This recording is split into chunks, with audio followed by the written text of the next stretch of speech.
আমাদের সালাউদ্দিন ভাই, যাকে আমরা শিলং সালাউদ্দিন নামে চিনি, স্বরাষ্ট্র মন্ত্রণালয় থেকে বাদ দিয়ে। তো আমি মনে করি যে নতুন স্বরাষ্ট্রমন্ত্রী হয়েছে, দেখ স্বরাষ্ট্রমন্ত্রী তো একা কিছু করতে পারবে না, সরকারের মৌলিক মানে একটা সরকারের টপ লেভেলের সিদ্ধান্ত বা তারেক রহমান সাহেবের সিদ্ধান্ত। আমার মনে হয় যে পরে চাপের মুখে নানা কিছু নথি স্বীকার করার চাইতে বিএনপির উচিত হবে স্মার্টলি শেখ হাসিনাকে আসার সমস্ত অনুকূল পরিবেশ, আইনগত পরিবেশ, কোনো দয়ার বিষয় না, শেখ হাসিনা দয়া চানো না, যেটা আইন অ্যালাউ করে সেইভাবে আসা, এবং তারপরে উনি ওনার রাজনীতি করবে, ওনার আইনগত মোকাবেলা করবে। আওয়ামী লীগের রাজনীতি করবে, বিএনপি রাজনীতি করবে, আমরা এটাই চাই। আমি আজকে একটা কথা পরিষ্কার বলি, বিএনপি কে বাদ দিয়ে একা বাংলাদেশ চলবে না, আওয়ামী লীগকে বাদ দিয়েও বাংলাদেশ চলবে না। এই উপলব্ধি দুটি রাজনৈতিক দলের যতদিন পরস্পরের না হবে ততক্ষণ আমাদের এই দেশে আগুনের গান চলবে। ওই যে বিখ্যাত একটা গান আছে না বাংলা, আগুনের দিন শেষ হবে একদিন, ঝর্ণার সাথে গান হবে একদিন। তো আগুনের দিন শেষ হবে না যদি একজন আরেকজনকে দূরে রাখি, কাছাকাছি পাশাপাশি রাখতে হবে, আইনগতভাবে কাজ করতে হবে। যাদের বিরুদ্ধে আওয়ামী লীগের নেতা মন্ত্রীর বিরুদ্ধে কেস দিয়েছে, সত্যি হোক মিথ্যা হোক কেস আছে, সেগুলো তারা মোকাবেলা করবে আইনগতভাবে। যদি আদালতে দোষী প্রমাণ হয়, আদালতের রায় হবে ট্রায়াল কোর্টে, তার বিরুদ্ধে আপিল হবে হাইকোর্টে, হাইকোর্টের বিরুদ্ধে হবে আপিল বিভাগে, তারপরে হবে রিভিউ। কিন্তু আওয়ামী লীগের যে লক্ষ লক্ষ কর্মী, কোটি কোটি সমর্থক, তার রাজনৈতিক অধিকার তো আপনি কেড়ে নিতে পারেন না। যে দেশে জামাত স্বাধীনতা বিরোধী তারা রাজনীতি করবে, আর মুক্তিযুদ্ধের নেতৃত্ব দানকারী দল আওয়ামী লীগ, আমি যদি যুক্তির খাতিরে মেনেও নেই যে এই যে জুলাই আগস্টে আন্দোলনে তদানীন্তন সরকারের নানাবিধ ত্রুটি তো আছেই, নানাবিধ দোষও থাকতে পারে, তাই বলে তো আপনি আওয়ামী লীগকে নিষিদ্ধ করতে পারেন না। এইটা একটা বাংলাদেশকে যে মৌলবাদী রাষ্ট্র বানানোর ইউনুস আসিফ নজরুল গংদের যে একটা প্ল্যান, তারই অংশ হিসাবে এটা তারা করেছে। আপনি এটা কৈফত দেখেন, 2025 সালের 5 ফেব্রুয়ারি তারা 32 ভাঙলো। আপনার মনে আছে অজুহাতটা কি তুলেছিল? শেখ হাসিনা ছাত্রদের সঙ্গে বৈঠক করছে। আমি তখন বলেছিলাম কোনটার জন্য টকশোয়, যে শেখ হাসিনা তো আরো কথা বলবে, তখন কোনটা ভাঙবেন? কিংবা ধরেন এইবার যে এত সাকসেসফুল উনি প্রেস কনফারেন্স করলেন, লাইভ প্রশ্নের উত্তর দিলেন, এখন কোনটা ভাঙলেন? বাংলাদেশ ভাঙবেন? এইটা হচ্ছে, শোনেন, আমি আবারও দাবি করি বিএনপি সরকারের কাছে যে ডক্টর ইউনূস, আসিফ নজরুল, রিজওয়ানা হাসান, আদিলুর রহমান শুভ্র, স্বরাষ্ট্র উপদেষ্টা, কি নামটা আমার মনে থাকে না, কি নাম, খলিল?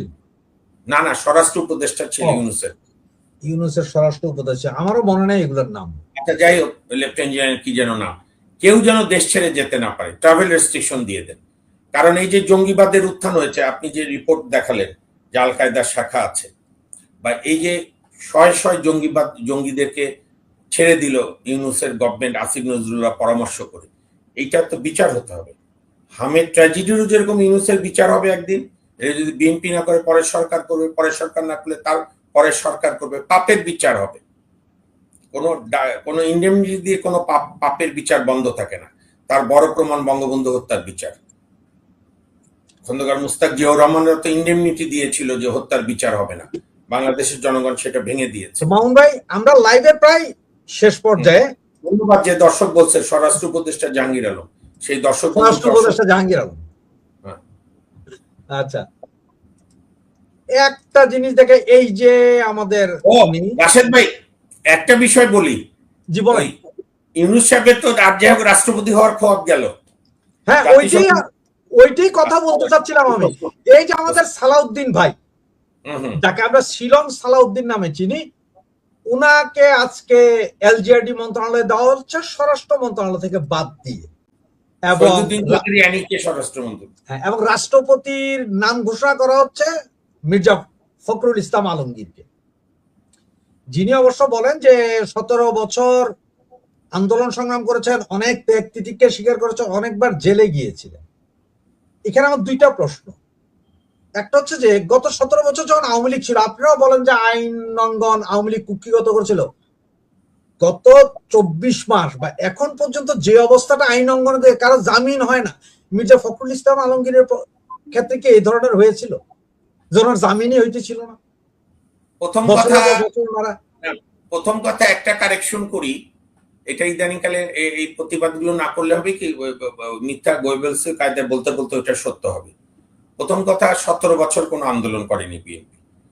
2007-8-এ ছিল আর্মি ব্যাকড গভর্নমেন্ট মঈনুদ্দিনের, ফখরুদ্দিন মঈনুদ্দিন, এবং ওই গভর্নমেন্টের আমলে বেগম জিয়ার আগে শেখ হাসিনা গ্রেপ্তার হয়েছিলেন, আওয়ামী লীগের নেতারা গ্রেপ্তার হয়েছিল, বিএনপি নেতারাও হয়েছিল, তারেক রহমান সাহেবও হয়েছিল। তো ওইটা 17 না। আমি একটু মানে রেকর্ডটা স্ট্রেট রাখি।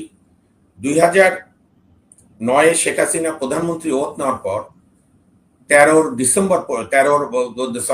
সেপ্টেম্বর অক্টোবর পর্যন্ত পার্লামেন্টে বিএনপি ছিল, এবং 13 পার্লামেন্টের শেষ দিনে শেখ হাসিনাও বক্তৃতা দিয়েছেন সংসদ নেত্রী হিসাবে, বেগম জিয়াও বক্তৃতা দিয়েছেন বিরোধী দলের নেতা হিসেবে।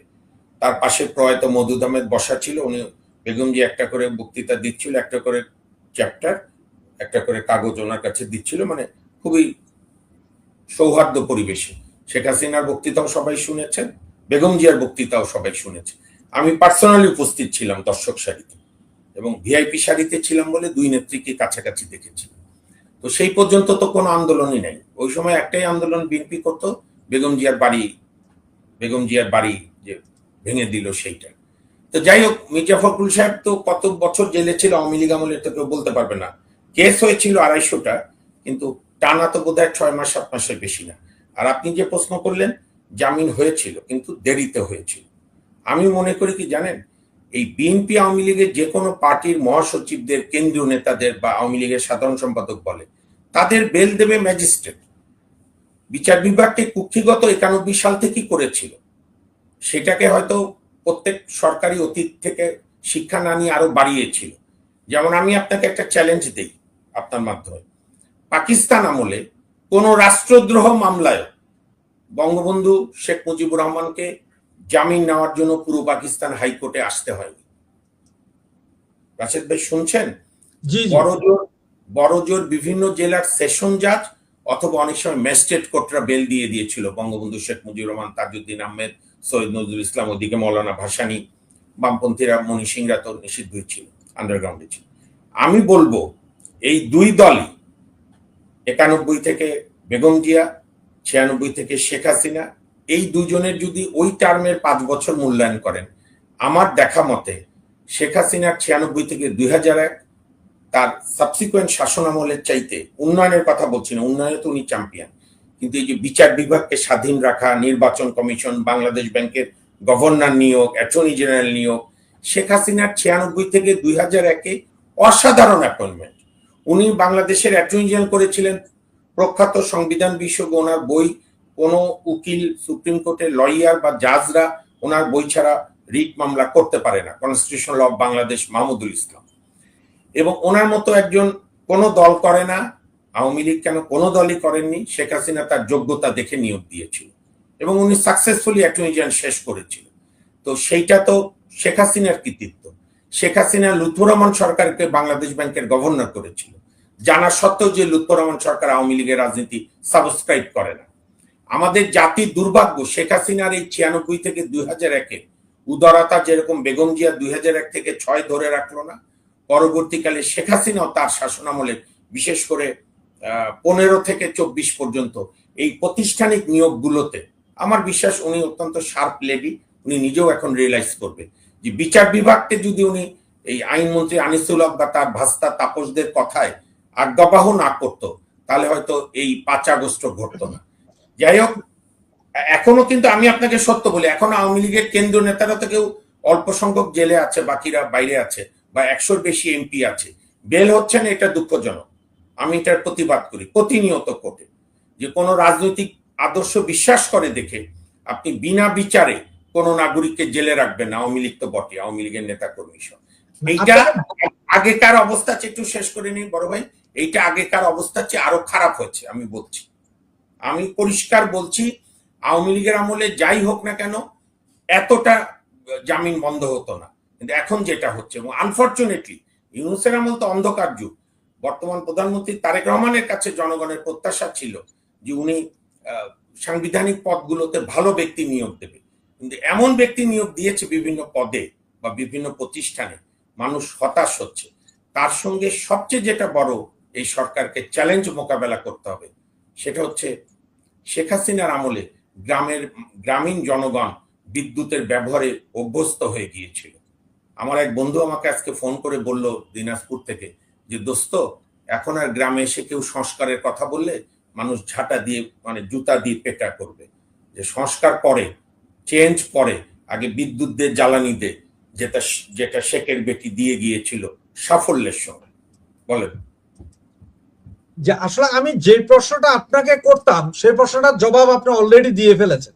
মানে আমি আপনার কাছ থেকে জানতে চাচ্ছিলাম যে মামুন ভাই, আমরা অতীত সব বাদ দিই, গত 15 বছর আওয়ামী লীগের শাসনামলে বিচার ব্যবস্থার যা ছিল তার সাথে এখনকার গত 24 মাসের বিচার ব্যবস্থার তুলনা করেন, সেটা আপনি অলরেডি করে ফেলছেন। সুতরাং এইটা আর আমি আপনি প্রশ্ন করে অযথা ইয়ে করে লাভ নেই। আমি একটা ভিডিও দেখানোর চেষ্টা করছি ভাইজান, একটু দেখেন।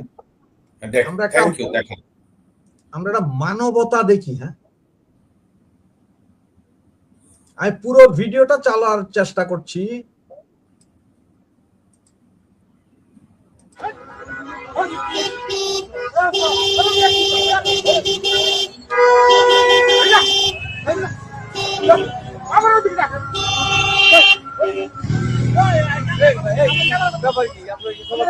কি সমস্যা কি? আপনার মারতেছেন, আমি ভিডিও করতেছি। কি কি আছে?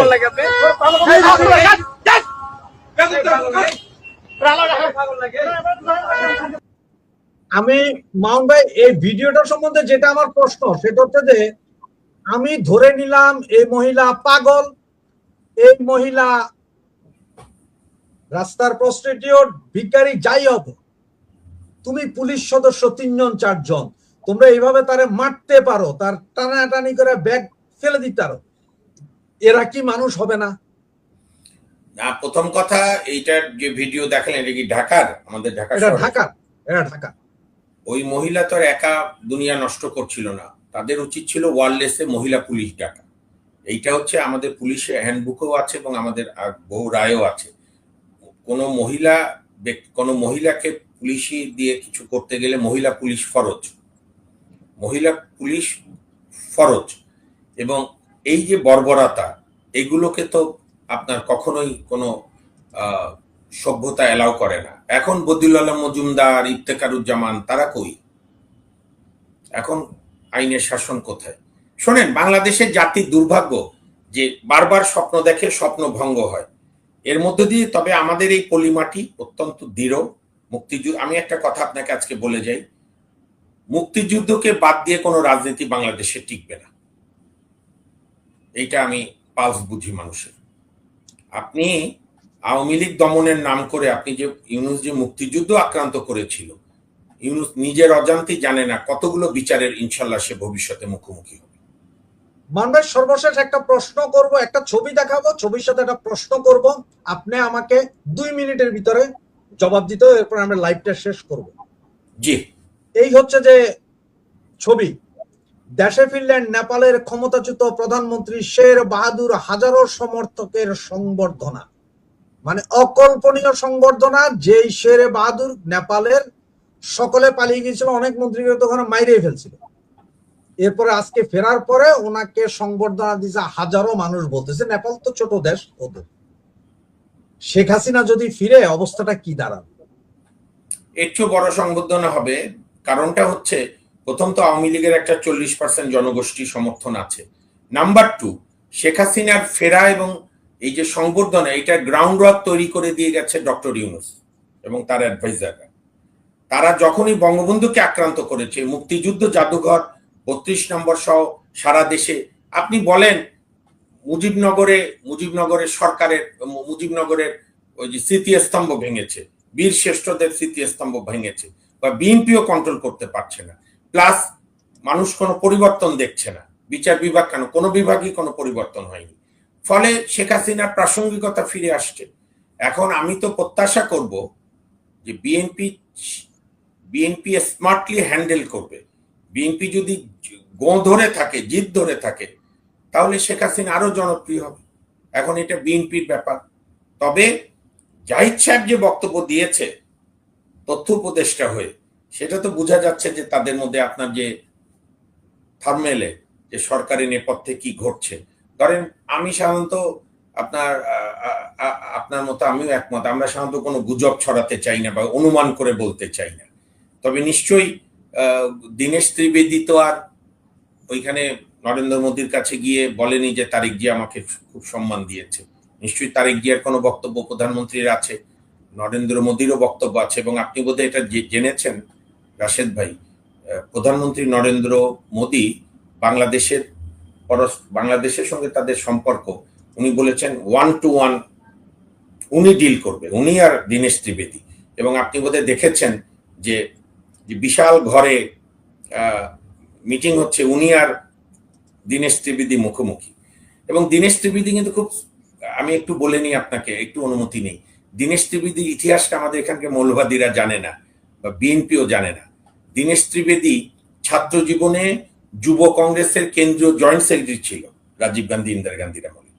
তারপরে যখন তৃণমূল হয়ে গেল মমতার নেতৃত্বে, তখন সে তৃণমূলের সেকেন্ড ইন কমান্ডের মতো।